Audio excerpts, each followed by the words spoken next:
Hello, xin chào các bạn đã quay trở lại với kênh YouTube Review 5 phút. Trong tinh nghịch, nếu nói Vương Lâm là trung tâm của bi kịch thì các phân thân chính là những mảnh linh hồn bị xé ra để gánh thay hắn những cực đoan mà bản thể không thể mang theo. Phân thân của Vương Lâm không phải bản sao vô hồn mà là từng mặt tính cách được phóng đại đến tận cùng. Có kẻ gánh sát nghiệp, có kẻ gánh nhân quả, có kẻ gánh đau khổ và cũng có một kẻ gánh luôn cả tình yêu đi đến tận cung hủy diệt, đó chính là Lục Mặc.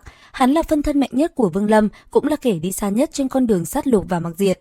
Sinh ra từ sát lục bản nguyên và mặc diệt bản nguyên, về sau còn dung hợp thêm lôi đỉnh cấm chế, thái sơ, khiến hắn bước vào đạp thiên cảnh, trở thành một trong những tồn tại khủng bố nhất nghịch trần giới. Lục Mặc tàn nhẫn hơn cả Vương Lâm, tàn sát đối với hắn không phải là thủ đoạn mà là bản năng. Mỗi sinh linh bị hắn hủy diệt đều hóa thành một tia hắc khí, xung nhập vào mái tóc và hắc y, khiến tóc hắn dài đến 100 trượng. Hắc y ma mị như được dệt từ vô số oan hồn, trong mắt không có đồng tử mà chỉ là một mảnh hư vô tĩnh mịch, nhìn vào như nhìn thẳng vào tận cùng của tử vong. Vương Lâm ra tay đoạt mạng vì đạo, vì sinh tồn, vì nhân quả. Còn Lục Mặc, hắn đoạt mạng kẻ khác vì hắn sinh ra đã là hủy diệt, chỉ cần tỏa ra vài phần sát khí, cũng đủ làm tan biến một vị diện thấp kém. Thậm chí, khi sát lục lôi đỉnh vừa giáng xuống, thì sinh linh đã không còn đường quay đầu. Kết hợp sát lục và mặc diệt khiến hắn gần như bất tử bất diệt, chỉ cần một tia ý chí là có thể ngưng tụ trở lại. Nhưng chớ trêu thay, chính kẻ đại diện cho hủy diệt tuyệt đối này lại là kẻ yêu Lý Mộ Uyển sâu nhất. Thậm chí một số người còn cho rằng phân thân Lục Mặc còn yêu nàng hơn cả Vương Lâm.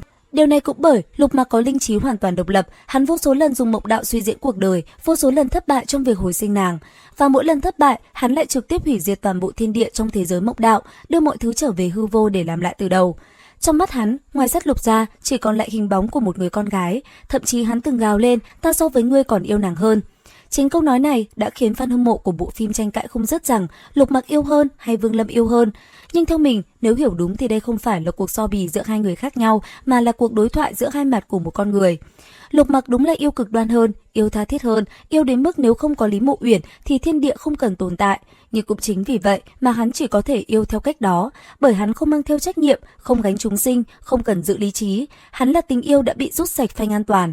Còn Vương Lâm thì khác, hắn yêu sâu không kém nhưng phải mang theo đạo, mang theo nhân quả, mang theo cả một nghịch trần giới phía sau lưng. Thế nên, hắn không cho phép bản thân yêu đến mức phá hủy tất cả. Nói cho đúng thì Lục Mặc yêu bằng toàn bộ sự tồn tại của mình, còn Vương Lâm yêu bằng cả cuộc đời và sự nhận tâm của một kẻ phải tiếp tục sống. Lục Mặc không yêu hơn, cũng không yêu kém, hắn chỉ yêu theo cách mà Vương Lâm không cho phép bản thân mình được yêu. Và vì thế, hắn trở thành phân thân mạnh nhất, đáng sợ nhất, nhưng cũng đáng thương nhất của Vương Lâm. Nếu phải chốt một câu cho gọn thì có thể nói thế này, Lục Mặc là tình yêu không có phanh, còn Vương Lâm là tình yêu biết dừng đúng lúc. Và trong tinh nghịch, yêu mà không phá hủy cả thế giới, đôi khi mới là điều khó nhất. Và đó là Lục Mặc, phân thân mạnh nhất của ma tử ca Vương Lâm. Nghe đến đây, mình cũng tự hỏi rằng các bạn đã có ai từng yêu đến mức mất đi lý trí chưa? Mình nghĩ là chưa, bởi vì làm gì có ai yêu đến mức đứt phanh, quên luôn cả bản thân mình như thế chứ. Có những lúc yêu một người mà coi họ là cả bầu trời, sống vì họ, đau vì họ, mọi cảm xúc đều xoay quanh họ đến mức đánh mất chính mình lúc nào không hay. Còn Lục Mặc chỉ cần mất đi người mình yêu là sẵn sàng đập nát cả thiên địa, nhưng đời thực không có mộng đạo để làm lại từ đầu, không có bất tử bất diệt để gượng dậy sau mỗi lần tan vỡ. Nên yêu kiểu Lục Mặc nghe thì dữ dội, nghe thì sâu nặng, nhưng thường là người đau nhất lại chính là mình. Vương Lâm dạy ta một bài học khác rằng yêu sâu đậm không đồng nghĩa với hủy hoại bản thân, yêu thật lòng không phải là đánh đổi tất cả lý trí, mà là dù đau vẫn phải sống tiếp, dù mất vẫn không được đánh mất chính mình. Có thể Lục Mặc đại diện cho kiểu yêu mà ai cũng từng ao ước một lần trong đời, yêu đến tận cùng, yêu không chừa đường lui, nhưng Vương Lâm mới là kiểu yêu mà con người cần học để trưởng thành, yêu có nhẫn, có chịu, có buông, đúng lúc và đúng người. Và có lẽ vì vậy mà câu chuyện của họ chạm đến nhiều người như thế, bởi trong mỗi chúng ta đều từng có một Lục Mặc yêu đến quên mình. Thế nhưng rồi, chúng ta cũng cần học cách trở thành Vương Lâm, yêu sâu đậm nhưng vẫn giữ được bản thân trên con đường dài phía trước phải không? Hơi lan man một chút, nhưng đó là cảm ngộ của mình về tình yêu của phân thân Lục Mặc và Vương Lâm. Còn các bạn thì sao nhỉ? Tình yêu của các bạn có như nhân vật chính hay không? Hãy chia sẻ về câu chuyện về tình yêu của các bạn với mọi người nhé!